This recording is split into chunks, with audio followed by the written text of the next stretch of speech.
Era 17 de maio de 2001 e Alyssa Turner estava desaparecida. Era o último dia de aula da garota, 17 anos de idade, na escola, mas ela nunca voltou para casa. Tinha apenas um bilhete e perguntas sem respostas. A irmã de Alyssa passou 20 anos tentando descobrir a verdade sobre o desaparecimento de sua irmã. Será que ela conseguiu encontrar essas respostas? Veja o nosso caso de hoje. Mas antes, já deixa o like porque vai me ajudar muito, se inscreva no canal e ative as notificações. Vou deixar aqui embaixo as minhas redes sociais porque nós temos o Instagram do Investigação em Série. Dito isso, bora para o nosso caso de hoje.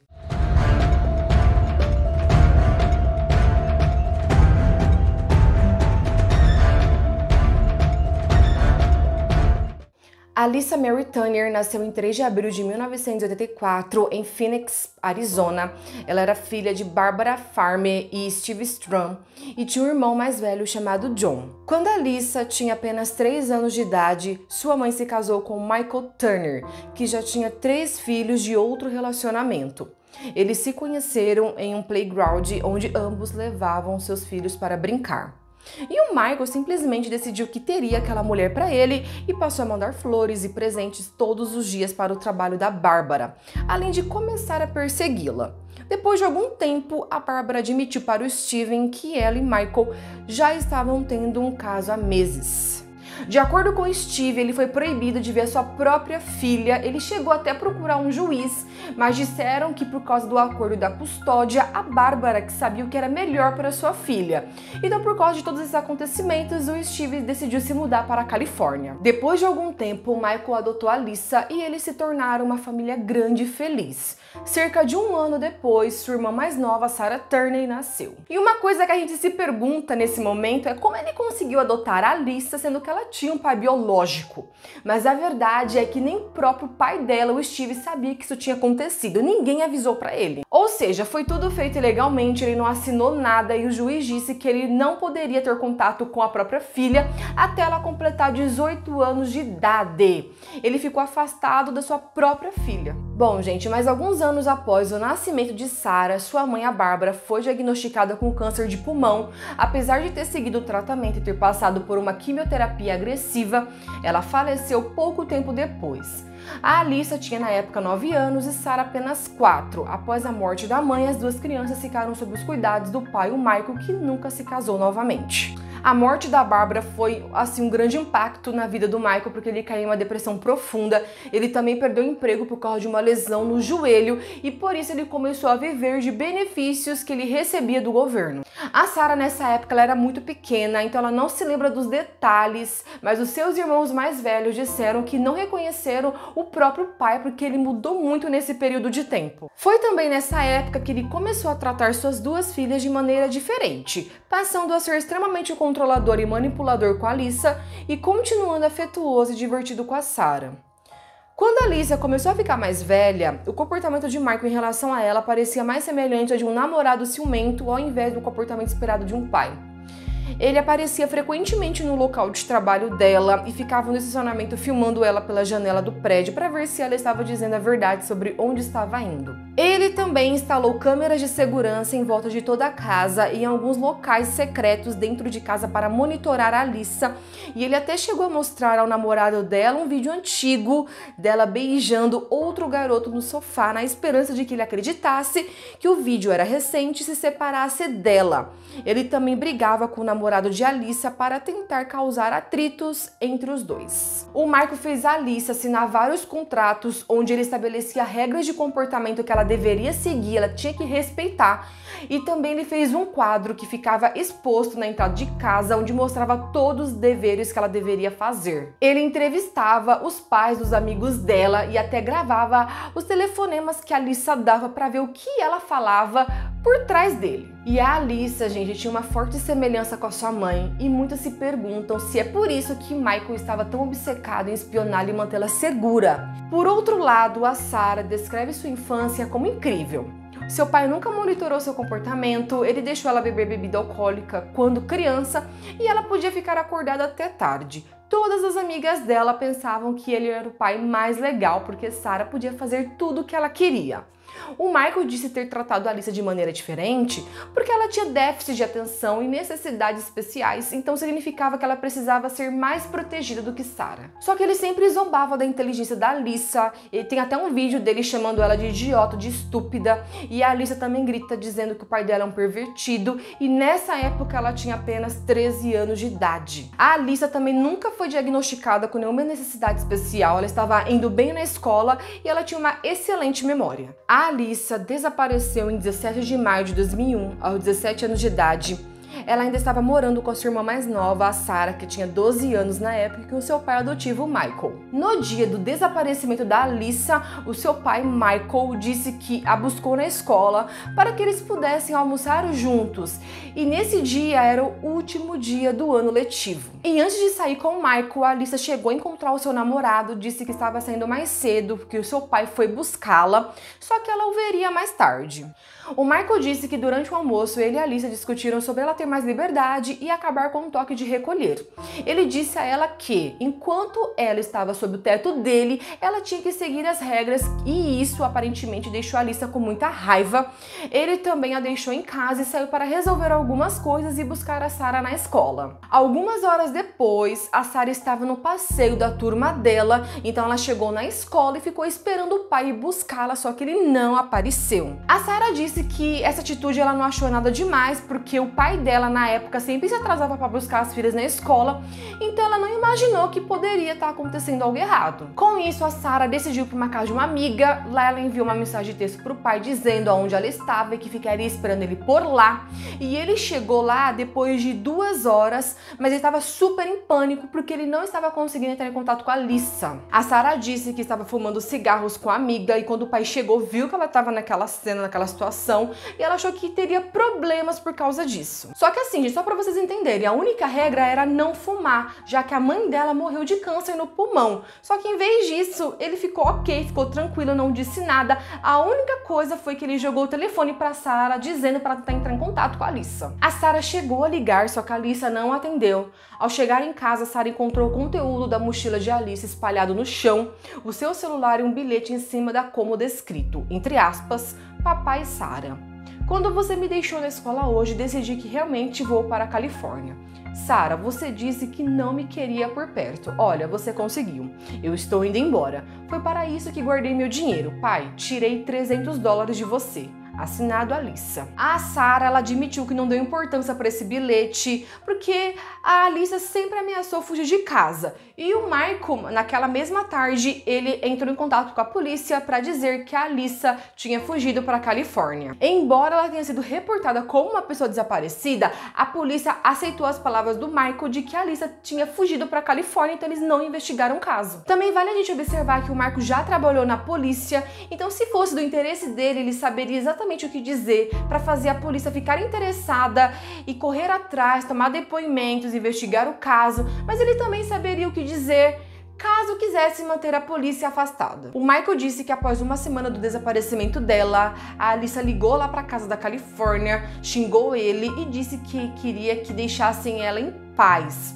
Só que assim, gente, ela não falou com nenhum parente, com nenhum amigo e nem mesmo com um namorado desde então. E o bilhete que a Alyssa supostamente tinha deixado foi analisado e realmente era a letra dela, só que não estava datado e também não fazia referência nenhuma ao que o Michael tinha falado para a polícia. Porque no bilhete, gente, a Alyssa, ela indica que a maior razão de ela estar fugindo é por causa da Sarah e não por causa do Michael.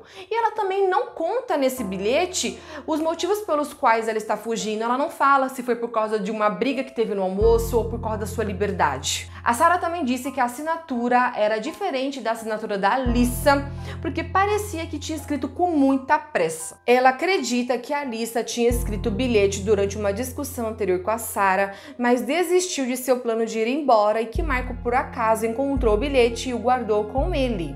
A Sarah também acredita que a menção do dinheiro roubado do pai no bilhete foi essencial para fornecer uma explicação do motivo pelo qual a Alyssa não retirou as economias de $1.800 que ela tinha em sua conta bancária. E o Michael, gente, sabia que ele seria incapaz de tirar o dinheiro da Alyssa com toda a vigilância, câmeras de segurança nos bancos e também nos caixas eletrônicos, então o dinheiro da Alyssa ficou intocado por meses lá. E se ela realmente fugiu, ela não levou nenhum de seus pertences. Lembram que eu contei que na casa tinham várias câmeras de segurança que cobriam a casa, assim, por dentro e por fora, então ela era muito observada? Pois então, gente, no dia em que ela desapareceu e também no dia que ela ligou da Califórnia, né, que supostamente ela ligou da Califórnia, a polícia não conseguiu encontrar nada, nenhum registro, não conseguiram encontrar nenhuma ligação, nenhum vídeo, nada. Só que em relação à gravação telefônica, o Michael disse que esqueceu de ligar o dispositivo no dia, só que a Sarah disse que o dispositivo sempre ficava ligado e que se você quisesse ter uma conversa particular, você tinha que desligá-lo manualmente. Quanto ao sistema de segurança de vídeo, o Michael aparentemente revisou todas as imagens daquele dia e ele chegou numa conclusão que não tinha nada importante, então decidiu excluir. Gente, realmente isso é o quê? Muito suspeito, né? O desaparecimento de Alyssa nunca foi investigado pela polícia nos estágios iniciais, o que é muito importante para encontrar qualquer pista, e o caso não teve relevância nenhuma. Ele passou praticamente despercebido pela mídia e pela população local, que não sabia nem que a Alyssa tinha desaparecido, até porque Michael falava para todos os seus conhecidos que a Alyssa tinha ido embora para a Califórnia. E foi assim até 2008, quando Thomas Hammer, um assassino condenado, apontou para uma foto de Alyssa que estava na delegacia e disse a um guarda de prisão que tinha assassinado ela junto com outras 21 mulheres. A polícia entrevistou o Thomas e percebeu que ele estava mentindo a respeito da Alyssa, porque ele descreveu ela como uma pessoa que era viciada em drogas, e os familiares, amigos e o namorado dela negaram fortemente. Depois de descartar essa história, a polícia percebeu que a Alyssa nunca chegou a tocar em seu dinheiro, que estava lá desde 2001. Então finalmente começou uma investigação. Depois de falar com Michael e outros membros da família, a polícia começou a duvidar seriamente da história que eles acreditaram há quase 10 anos. Os detetives logo ficaram sabendo sobre a vigilância de Michael sobre todos os movimentos de Alyssa, os contratos de pai e filha que ele fez com ela e as filmagens e gravações perdidas do dia em que ela desapareceu, e isso foi um alerta vermelho para eles. Inconsistências na linha do tempo de Michael também foram observadas. Ele disse que levou a Alyssa para almoçar por volta das 11 e Sarah disse que ele não chegou para buscá-la até por volta das 7 horas da noite, apesar de Michael dizer ter deixado a Alyssa em casa logo após o almoço para buscar a Sarah. Isso deixa um grande vazio na tarde de Michael que nunca foi explicado, e também junto a isso tem um fato muito esquisito, que ele foi buscar ela logo no último dia de aula e sem nenhum motivo aparente. E pensando nisso, gente, nós sabemos que os próximos dias eram o quê? Férias. Então a Alyssa não iria encontrar seus amigos, então ela não estaria em um lugar que deveria estar, vamos pensar desse jeito. Então isso chamou a atenção da polícia. No início de dezembro de 2008, os detetives chamaram Sarah na delegacia para conversar e explicaram que seu pai era agora suspeito do desaparecimento da Alyssa. E naquele dia ela soube pela primeira vez que eles tinham motivos para acreditar que a Alyssa estava sendo molestada por seu pai. Segundo a polícia, muitos amigos, parentes e também uma professora manifestaram preocupações referente ao relacionamento da Alyssa com o pai dela. E a Alyssa, gente, chegou a admitir a muitos deles que ela sofria abuso sexual. Muitas dessas pessoas, gente, acreditam que tudo isso aconteceu depois que a mãe dela morreu aos 9 anos de idade. O que me deixa chateada é que nenhuma dessas pessoas entraram em contato com a polícia, com o serviço social, para dizer o que a Alyssa estava passando. Eles só começaram a falar agora, depois que teria muita chance da Alyssa estar morta. Além disso, a polícia encontrou um contrato assinado por Alyssa que tinha sido feito pelo Michael para confirmar que ele nunca tinha abusado dela. Mais tarde descobriram que ele tinha telefonado para os serviços de proteção à criança e ao adolescente algumas semanas antes de ela desaparecer, alegando que Alyssa estava prestes a denunciá-lo falsamente por abuso sexual infantil. O Michael estava muito preocupado, então ele queria saber o que aconteceria com ele e o que ele poderia fazer caso ela o acusasse, e isso é realmente suspeito. Após essas descobertas, a polícia conseguiu um mandato de busca para a casa de Michael e Sarah com a intenção de encontrar as imagens desaparecidas das câmeras de vigilância referentes ao dia em que a Alyssa desapareceu. Em vez disso, eles encontraram 26 bombas, explosivos feitos à mão, 19 rifles de alto calibre, silenciadores artesanais e uma van cheia de bujões de gás. Eles também descobriram um manifesto de 98 páginas que ele tinha escrito, onde se ele auto-intitulava um mártir e descreveu um ataque terrorista que planejava realizar em um sindicato local com que ele teve problemas em anos anteriores. Segundo a Sarah, gente, ele passou anos em um estado paranoico, acreditando que os membros desse sindicato estavam tentando matá-lo. O Michael foi preso, acusado dos crimes de porte ilegal de armas, planejamento de atentado terrorista, entre outros, e foi sentenciado a 10 anos de prisão. Ele passou 7 anos preso e foi liberado em 2017. A Sarah aceitou que a Alyssa não está mais viva. Ela não acredita que a irmã teria sido capaz de sumir completamente aos 17 anos de idade com apenas $300, nunca entrando em contato com uma única pessoa que amava. Ela ainda disse que acredita que seu pai pode ter enterrado a Alyssa no deserto ou até mesmo embaixo de um shopping que estava sendo construído na mesma época em que ela desapareceu. Se for o caso, a probabilidade de seu corpo ser encontrado é muito pequena. A Sarah tentou entrar em contato com o shopping para ver se ela conseguia convencer eles a usarem alguma tecnologia de penetração no solo, se ela poderia obter fundos para isso, só que eles nunca entraram em contato com ela. Provavelmente, gente, eles querem evitar qualquer tipo de atenção negativa com a mídia. A Sarah também disse que não espera conseguir encontrar o corpo da irmã e não acredita que isso traria paz e um ponto final para ela, já que para ela já aceitou que a Alyssa não está mais viva. Em vez disso, ela quer que o pai tenha um julgamento justo, onde o júri pode considerá-lo culpado ou não. A Sarah atualmente tem um péssimo relacionamento com a polícia e com os detetives que cuidam do caso da Alyssa. Ela culpa eles de não terem ido na casa dela no dia do desaparecimento da Alyssa, porque eles perderam todo tipo de pista e de evidência. A polícia convenceu a Sarah de que seu pai era culpado em 2008 e depois disso eles disseram que não tinha mais nada que eles pudessem fazer. Eu achei isso particularmente um absurdo. Então, desde então, eles disseram que a única maneira de levar esse caso adiante seria atraindo mesmo a atenção da mídia, fazendo pressão. No dia 20 de agosto de 2020, o Michael Turner foi preso, acusado de assassinato em segundo grau pela morte de Alyssa. Após anos de beco sem saída, um grande júri do condado de Maricopa, na Arizona, resolveu acusar Michael graças, em grande parte, à busca implacável de Sarah por justiça. Na coletiva de imprensa, anunciando a acusação, o procurador atribuiu a Sarah ajuda para resolver o caso. Então, todas as noites depois do trabalho, a Sarah examinava todas as suas contas de mídias sociais, além do seu blog, para ver se alguém apresentou novas informações ou dicas. Em seguida, ela se sentava com milhares de documentos relacionados ao caso de Alyssa. É isso aí, investigadores. Esse foi um caso de hoje, um caso super triste. Eu espero que vocês tenham gostado. Deixe aqui nos comentários se vocês já conheciam esse caso ou não e o que acharam dele. Não se esqueça de deixar o like, porque isso vai me ajudar muito. Se inscreva no canal. Vamos se ver então no próximo vídeo. Até mais, investigadores!